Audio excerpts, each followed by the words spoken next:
మనము ఏ ఆలయాల్లో చూసినా కూడా శివుడికి మూర్తి రూపం కాకుండా లింగ రూపంలో ఎక్కడ చూసినా లింగ రూపంలోనే దర్శనమిస్తారు. ఎందుకు అలా అసలు? దీనికి రకరకాలైనటువంటి కథలు ఉన్నాయి. ఒక కథ కాదు. ఇప్పుడు మనం చెప్పుకున్నాం లింగోద్భవ కాలము అని, లింగం ఉద్భవించినటువంటి సమయము అని. రెండు, ఒక సందర్భంలో పరమేశ్వరుడు దిగంబరుడై చాలా ఆనందంగా ఆయన బ్రహ్మానందంలో నడుచుకుంటూ వెళ్తుంటే ఋషిపత్నులందరూ కూడా ఆయన అందాన్ని చూసి వెనకపడి వెళ్ళిపోతూ ఉన్నారు. అందం అంటే సాధారణంగా అందరూ అనుకుంటారు విష్ణుమూర్తే అందగాడు అని, కానీ పరమేశ్వరుడు మరింత అందగాడు.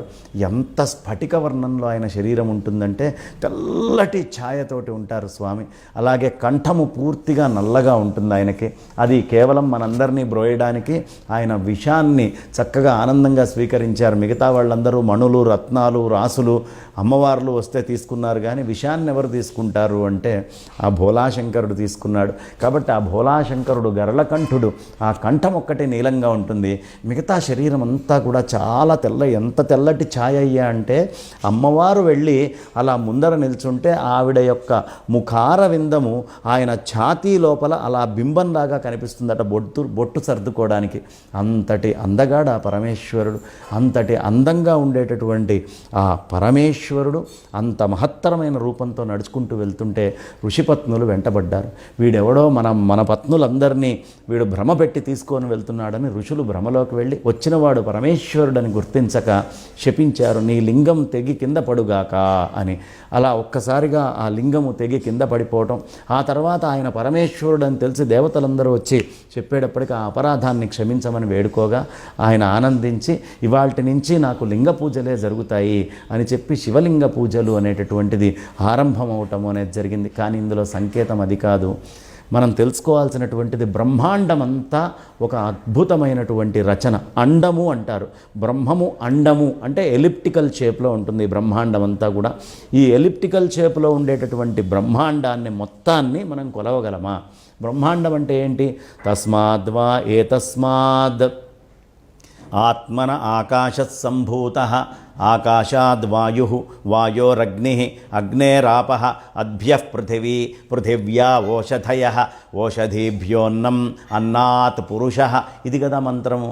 ఎక్కడి నుంచి అంటే బ్రహ్మమే తాను సృజించాలి అనే సంకల్పశక్తి కలిగి మెల్లిగా ఒక ఆకాశ రూపంలోకి వచ్చారు. ఆ ఆకాశం నుంచి వాయువుగా మారారంటే ఖాళీ స్థలం ఉంటేనేగా వాయువు వీచేది. ఆ వాయువు నుంచి ఇంకొంచెం కిందకి దిగేటప్పటికి అగ్ని స్వరూపాన్ని పొందారు. ఆ అగ్ని నుంచే జలాలు వచ్చినాయి. H2O, 2 హైడ్రోజన్ అంటే అగ్నేగా, ఒక ఆక్సిజన్ మాలిక్యూల్. కాబట్టి H2O వాటర్ కింద వచ్చింది, నీళ్ల కింద. ఆ నీళ్ల నుంచి పృథివీ అనేటటువంటిది భూమి ఏర్పడ్డది. కాబట్టి ఇదంతా బ్రహ్మాండము అని మనం అనుకుంటే ఇలా అనేక బ్రహ్మాండాలు ఉన్నాయి, ఒకటి కాదు. ఈ మొత్తము బ్రహ్మాండాలన్నీ కూడా పరమేశ్వరుడి యొక్క రూపము. ఆయన సాక్షిగా అంతటా నిండి ఉన్నాడు. అంత బ్రహ్మాండాలని, అంత ఆకాశాలని, అంత వాయువుని, అంత జలాన్ని, అంత అగ్నిని, అంత పృథివిని, అన్ని ఓషధుల్ని మనం ఒకటేసారి పూజ చేయలేం. కాబట్టి ఏం చెయ్యాలి అంటే బ్రహ్మాండాన్ని మొత్తాన్ని సంకేతంగా ఒక పిండాండంగా మనం తయారు చేసుకుంటాం. ఆ పిండాండాన్ని ప్రతిష్ఠ చేసుకుంటాం. అక్కడికి వెళ్ళి ఓం నమస్తే రుద్రమణ్యవ ఉతోత ఇషవే నమః, నమస్తే అస్తు ధన్వనే బాహుభ్యాముతతే నమః, యాత ఇషుత్ శివతమా శివం బభూవతే ధనుః, శివాసరవ్యా జాతవతయా నో రుద్రమృడయా, యాతే రుద్ర శివా తనూర ఘోరా పాపకాసిని అని మనం గనక చదువుతూ ఉంటే ఆ మంత్రాలన్నీ ఆకాశము. సౌండ్ ఎక్కడి నుంచి వస్తుంది? ఆకాశం నుంచే కదా. మొత్తం బ్రహ్మాండంలో ఉన్న ఆకాశాన్ని మొత్తాన్ని మనం పూజించినట్టు అది రాదు. శివాయ గురవే నమః, ఓం నమ శివాయ అని చెబుతూ నీళ్లు పోసినా బ్రహ్మాండంలో ఉండే ఆకాశాన్ని, స్పేస్ని మొత్తాన్ని కొల్చినటువంటి పుణ్యం మనకు వస్తుంది ఒక్క శివలింగం మీద ఒక మంత్రం చెబితే. ఆ తర్వాత రకరకాలైనటువంటి సుగంధ ద్రవ్యాలతోటి స్వామివారిని మనం అర్చిస్తాము.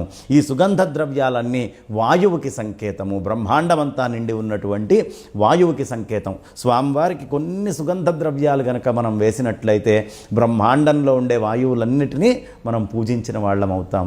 తర్వాత అంత నెయ్యి తీసుకొచ్చి స్వామి మీద పోస్తారు. నెయ్యి గనక స్వామి యొక్క లింగం మీద, అంటే ఆ బ్రహ్మాండం అంతా ఉండే అగ్నిని మనం అర్చించలేంగా, ఈ పిండాండం మీద నెయ్యి పోస్తే బ్రహ్మాండంలో ఉన్న అగ్నులన్నిటినీ పూజించినటువంటి ఫలం మనకు వస్తుంది.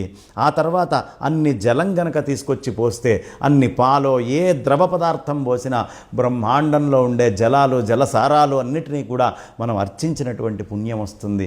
అలాగే అంత భస్మం తీసుకొచ్చి స్వామి మీద పోస్తే మొత్తం సమస్తమైన మృత్తులు ఈ మట్టిని మొత్తాన్ని, ఈ భూతత్వాన్ని మొత్తాన్ని పూజించినటువంటిది. అంత గంధం స్వామివారికి రాస్తే భూతత్వాన్ని మొత్తాన్ని పూజించినటువంటి పుణ్యం వస్తుంది.